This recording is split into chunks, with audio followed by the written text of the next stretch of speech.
All right, let's get into all those headlines and more, as always on a Monday. National Editor for The Australian, Dennis Shanahan. Well, thank you as always, Dennis. This latest Freshwater poll in the Australian Financial Review today says the PM's rebounding as the preferred Prime Minister, up 5 points since last month. They'll be happy about that, sure, but the primary vote shows the coalition still well ahead.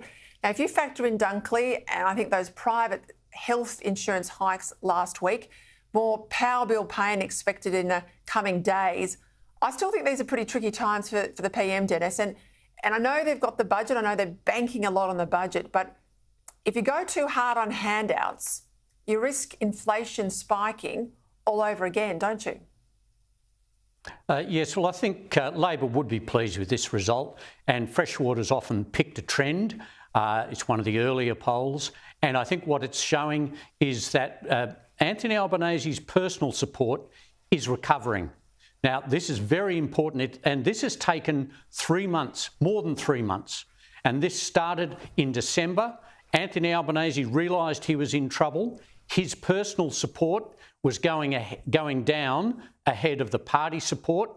And now, after 3 months and $105 billion in tax giveaways, he is actually starting to get back some of that personal support. The government will be happy, but, and it's a big but, their primary vote is still below, in this poll, what it was at the last election, which means it would have a minority government at best.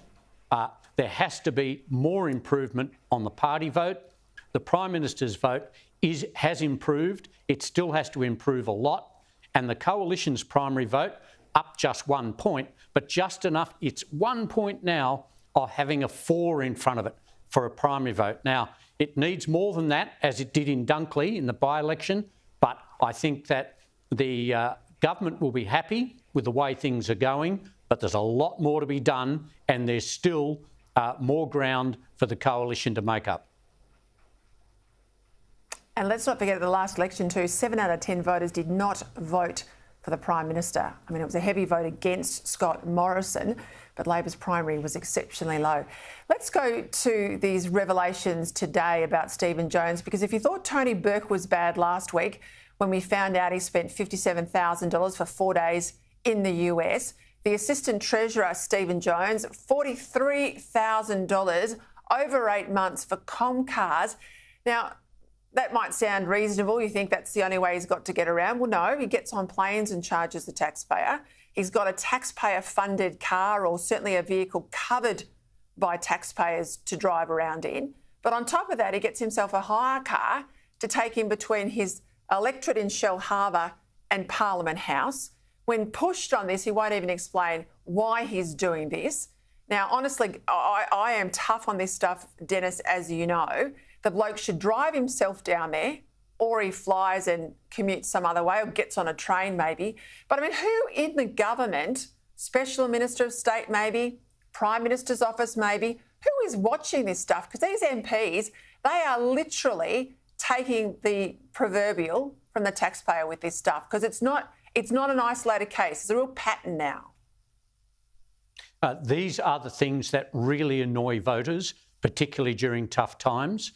A failure to explain why you're doing something makes it worse.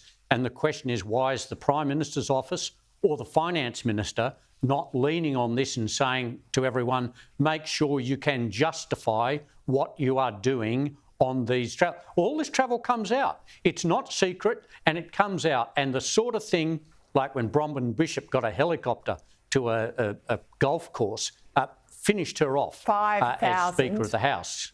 Yeah. Yes, well, one trip. So these are the things that annoy people enormously, and the government has to be careful, because no doubt there'll be more like this come out, and they are going to have to be able to say, we are doing something, at least making people explain why they're spending the money they are.